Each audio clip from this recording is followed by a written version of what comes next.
Hello friends, welcome back to your channel Learning More with Prerana. Today I'm back with another important and interesting topic. Guess what? From economics. So let's talk about the topics. The topic would be macroeconomics and its features.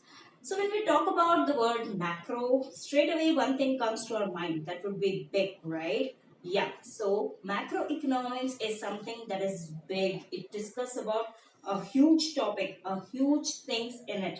So all the economic topics, when we talk about, for example, unemployment, it does not consider unemployment in a particular area or in a particular firm, in a particular district, in a particular state, but it will be considering the unemployment rate in the whole country. So this is what the word macroeconomics means. The word macroeconomics means taking or discussing or talking about the economic activities as a whole. They won't be considering the per capita income of a person. Instead, they'll be considering the national income of the country, isn't it? So this makes the difference between the micro and macroeconomics. Later, I'll be making another video on microeconomics. So today, the topic is macroeconomics. Let's discuss about the features of it.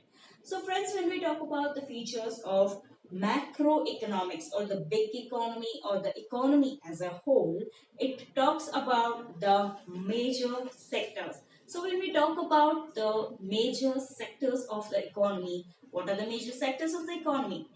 Particular banking sector, for example, this the economy or the macroeconomic things, they'll be discussing about the Reserve Bank of India, the highest bank, the bankers bank in India. They'll be discussing about that particular bank.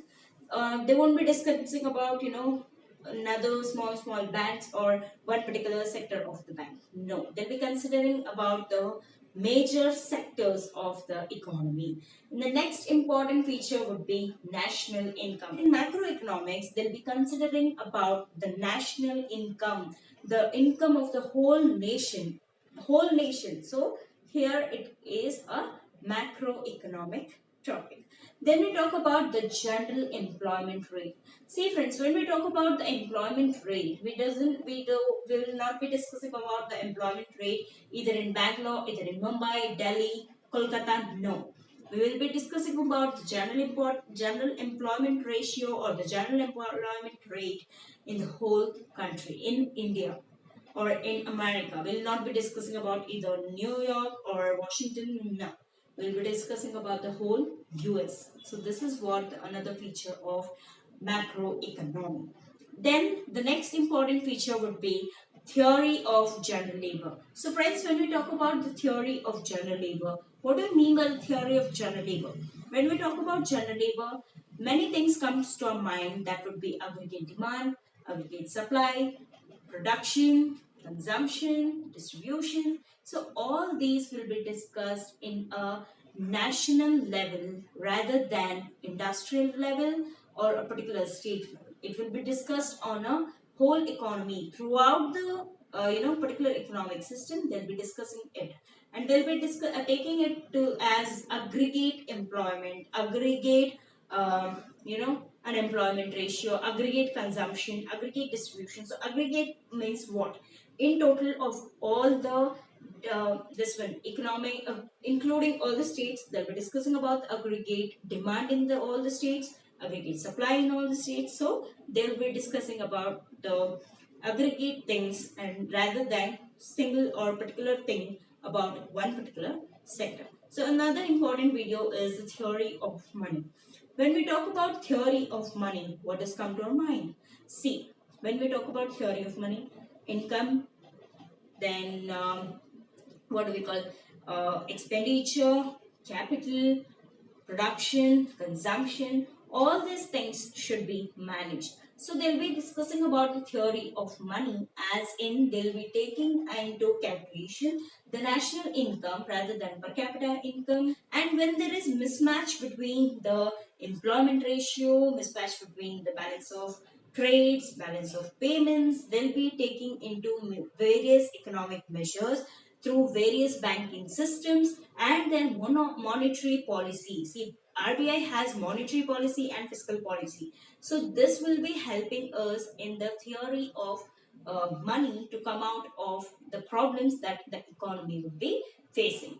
The next important feature of our macroeconomy is international trade. When we talk about trade, or when we talk trade in macroeconomy, we will be talking about international trade.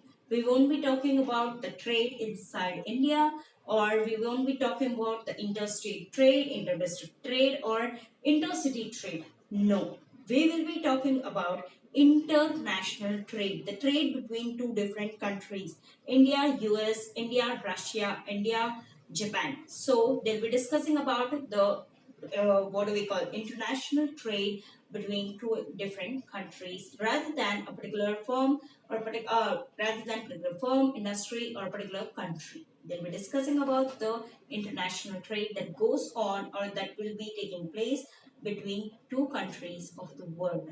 So friends, these are some of the important features that we discussed about macroeconomics. By saying this, I'll be concluding my video, friends. Please do like, share, and subscribe to your channel, Learning More with Prerana, and stay tuned for another important and interesting videos coming soon.